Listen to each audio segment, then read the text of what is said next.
Hi, I am Ronald Peter Giel, junior practical researcher at Spiral Lab Zwolle, which is part of the lectorate Networks in the Circular Economy at Windesheim University of Applied Sciences in Zwolle, the Netherlands. And I'm going to speak to you about autoethnographical insights into transition from linear to circular economy, which is a transition from a from me perspective to a from we perspective. First, I want to explain a bit why this. At some point in time, I had a conversation with Dr. Gert-Jan van Stam about his work at the university on the topic of circular economy, and he explained me a lot about this linear economy, and I started seeing many analogies in the symptoms of the linear economy and the symptoms of addiction, which I know very well because I am an addict in recovery and I've gone through that process. And I want to show you the analogies that I found. In addiction, there's certainly when you look at addiction from the perspective of the Alcoholics Anonymous method, which is a method that looks at doing either wrong or right, following righteous virtues. And from that perspective, addiction is about powerlessness. I'm powerless over my behavior. I'm using drugs, and the consequences of it is that my life is destroyed. In linear economy, we are powerless over our behavior to follow our obsession with linear growth, and we are thus powerless over the consequences, and that is destroying life on Earth. And then there's madness. Madness is doing the same but expecting a different outcome. We are doing that all the time. We are obsessed even with that, not changing things. And making it look different to sell it as a change, greenwashing, is not different. It's just putting a wrap around it. Like, no, I'm not drunk yet. You know, I drank, but I'm not drunk. You know, there's a difference in drinking or not drinking, and everybody knows that. So either you drink or you don't. In this case, either you're linear or you're not. And then there's obsession. We are obsessed with linear growth. There's no way around it. We cannot, the power-based political system that we live in, the economic system, the infrastructure system, everything is obsessed with growth. It should be more and faster and whatever, being better all the time. And another aspect is self-centeredness. And when I was on drugs, I'm focused on my feelings. I need something to feel better. I need money to buy that, and I will cross every line to do so. I'm all that matters. In linear economy, I'm sorry. In linear economy, I is the most important. The individual and its survival and its constantly growing wealth are all that matter. And denial. So I know that I'm wrong when I drink, but yet I'm denying it. I'm saying, yeah, but I'm not drunk. You know, it's fine. It's not such a problem. I'm not drunk. I'm not drunk because I drink so much normally that I need, I don't know how much to even get drunk. But I'm denying all that. I'm saying I'm not drunk. So I'm not in linear economy. We are not acting towards according to our conscience, but quick fixing. We're selling lies to make people believe that we try to solve the sustainability problems, but we as a matter of fact we just don't. And another aspect is disconnection, not seeing how isolated I was, or in this case the individual has become from the community. And So this is a thing that in the West, and of course this whole presentation is from a Eurocentric point of view, because I am a European citizen, and helaas, and I have to admit that my point of view is Eurocentric. So in our case, what we think connection means is to be connected through your phone with another person, by speaking to them. But connection is to be part of the community. In reality, we have to learn such a thing, and it is something that comes from the heart. It's a connection through heart. And here in the West, we don't know anything about that. We've lost all track of that. So, this connection, another analogy. Here, I want to speak about some more typical things of addiction. Is that one looks at the circumstances. So, for example, the drugs or the alcohol is too expensive, so I should have more money, then this problem wouldn't be a problem. Or I should change house and job so that I'm out of my circumstances and then I'll be fine, then I will stop. But it doesn't work that way, because fixing conditions does not solve the source problem. It seems good to fix things, but eventually the pattern of the source problem repeats itself in it, and the result of fixing is more problems. And this is what we see happening in the linear economy as well. While actually, at the root, the source issue is that I was not guided by that which is bigger than itself. The I, in this case, the individual, or the company, or the linear economy in itself, is not guided by that which is bigger than itself, but by its own needs. So when I let myself be led by my need for drugs, of course, this will go wrong. I will have to look at this root issue and see that my personal needs don't matter that much. There's something bigger than myself that matters a lot more. And there we come to the decision to either follow righteous principles or virtues instead of vices. And on the next slide, here's 7 virtues. Of course, everybody recognizes them. And anyone who can read knows that these things are good, and that these vices here, I took just 7 main vices and main virtues. Of course, there's a lot more detailed descriptions on this to be found, but everybody recognizes this and knows what is right and what is wrong. I made the right part green and the wrong part red, because I like to symbolize things.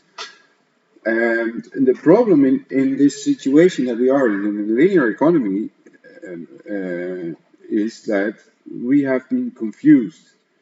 This has been going on for about 200 years, since the Industrial Revolution. And in nowadays, the world is divided, or the knowledge on these things is changed, and because the virtues became virtues, because chastity, diligence, temperance, kindness, charity, and patience lead to loss from the perspective of linear economy, and the vices, sloth, envy, greed, lust, wrath, and gluttony will lead to profit, because I can earn a lot of money on these things. And that's what is going on. So, in order to change this linear economy to a circular one, I believe that anyone who is in it has to deal with realizing that this is what is going on, and changing their choices, reconfiguring their knowledge about virtues and vices, and changing their knowledge. And to explain a bit about the process of what that looks like, I have a bit more complicated slide of a conceptual framework on addiction and recovery, or slavery and stewardship. So first of all, we have the addictive behavior, consuming or producing to growth, to status, to power, to greed, to marveling in our own magnificence or whatever.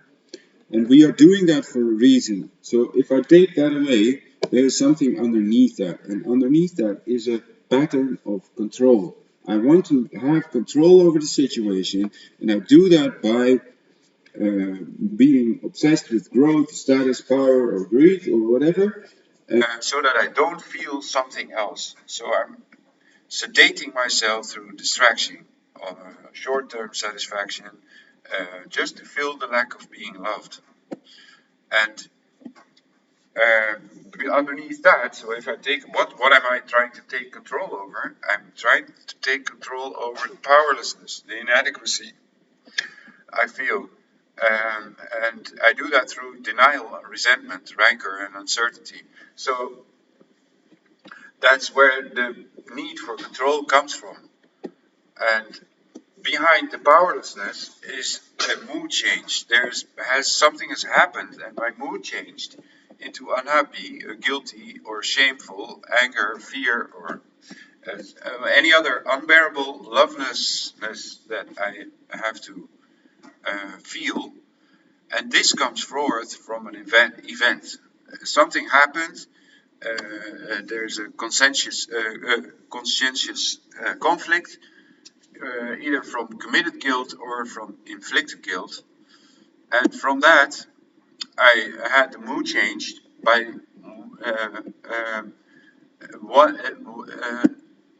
not accepting that mood change. I felt powerless, and then I wanted to take control, and then the addictive behavior starts, and it all runs off the charts. So this off the charts situation, I wanted to make another slide on that because I wanted to explain what that looks like, but I think it's just unethical, it's immoral and ugly, and I don't want to show it. I think everybody knows here what I am speaking about, and well, the results of linear economy are repulsive, and well, that's down there off the charts. So, but then there's a loop in this whole thing. So this is going down the drain. This is going down. But in every step lies another trap. Because if I have this event and my mood change is what leads me, then there's a part of me that I don't accept, because I also know that maybe I shouldn't let that feeling lead me, but choose to do the right thing. But I'm not accepting it. I'm denying, and that makes me powerless. And from that is another conscientious conflict. So it actually re-triggers the same loop. And this happens again and again and again. So once trapped in this loop, it's literally going down the drain like a spiral going down. And of course, there's also the good way. When there's an event, I could humble myself and in contrition, self-effacement, and acceptance, not let the mood change lead, but the principle of humility, and not let the powerlessness lead, but the processing of what this has done to me, recognizing, acknowledging errors, comprehension of impact, grief, mourning, making amends, whatever. And from that, mercy and forgiveness, redemption come forth, and I become able to be meek and to serve others, to make others' lives better, and be selfless. And from that, I become a steward of integrity, an example of integrity, which has a certain authority instead of power. And the left side, I'd like to call slavery, individualism. And the right side, I made up a word, stewardry, stewardship and community. And of course, here's another division, because I cannot become a steward straight from the addictive behavior. Neither from control or powerlessness or mood change.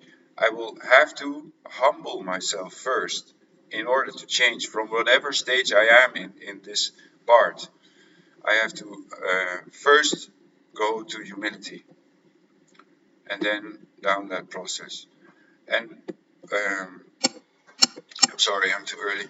So once I've gone through that process, I become a steward. And from being a steward, I can help those who are in that situation, or those. And from that, because if I help them, they also become steward. And from that, we become a community. And that's very similar to the community of Alcoholics Anonymous or any church community. Um, And in the process of becoming steward is also the same kind of loop as in the slavery process. So because when I'm a steward, of course, I will be humble, and I will also be eager to be humble, because I want to process things in the right way and I want to do the right thing. So in every situation, I am growing, and in this way, like the slavery part is an exponentially growing sick thing, like a cancer that will just kill everything, while the steward side will grow in a healthy, loving way. And well, as you can see, if you would want to change the linear economy from this perspective, when we look at it from the through the lens of addiction, we might want to change this whole process into the steward process. And it means that every company, every institution, every person, every consumer, every producer has to face this process, which in first place is looking really difficult and really hard when you're in this part and down there. But once you start, you will notice that life becomes lighter and lighter every day. Thank you. Oh yeah, one more thing. The courage is the thing that will lead to humility. So from being down here, courage is, and hope, faith is what we need to go through this process. Thank you for listening.